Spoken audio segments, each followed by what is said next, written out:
awesome testimonies. Yes. It's my And favorite so part of Caleb service. Wyant is coming. Come on, Caleb, come on up here. Join us up front.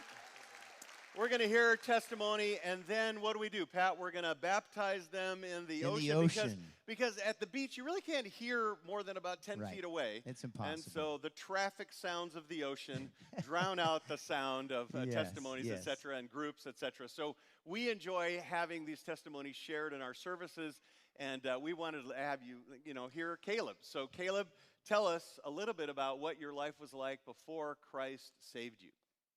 Growing up in church, I often acted as a Pharisee, putting myself above others. I was extremely selfish, quick to anger, lashing out at little things.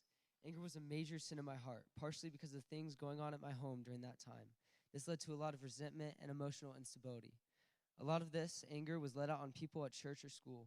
To me, nothing was more important than getting what I wanted when I wanted it.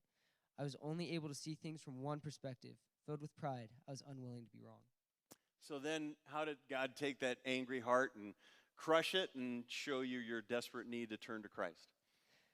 For some reason, I started reading through Proverbs. Oh, I was almost done with the book on April 26, 2020. I was hit with how horrible my sin was.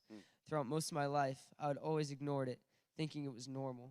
But when I realized how evil my sin was and how much Christ had done for me and how much my life needed to change, repenting my sin, I began to follow Jesus.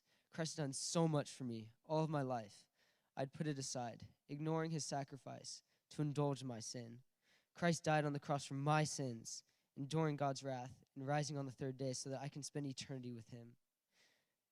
Christ gave me vision when I could not see. When I was lost, he found me. When I spat in his face, he forgave me. Proverbs 28:5 says, "Evil does not understand what is right, but those who seek the Lord understand it fully." Wow, that's great. Well, so what's your life like now that he's actually saved you and caused you to be born again? Since I became saved, I long to spend time with the Lord through prayer and time in the Word. I also serve as VP of Campus Rev at my high school, our school's Christian club.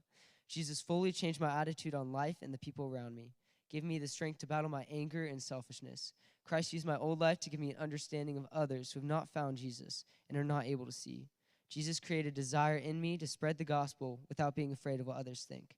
Joshua 1:9 says, "Have I not commanded you? Be strong and courageous. Do not be afraid. Do not be discouraged, for the Lord your God will be with you wherever you go."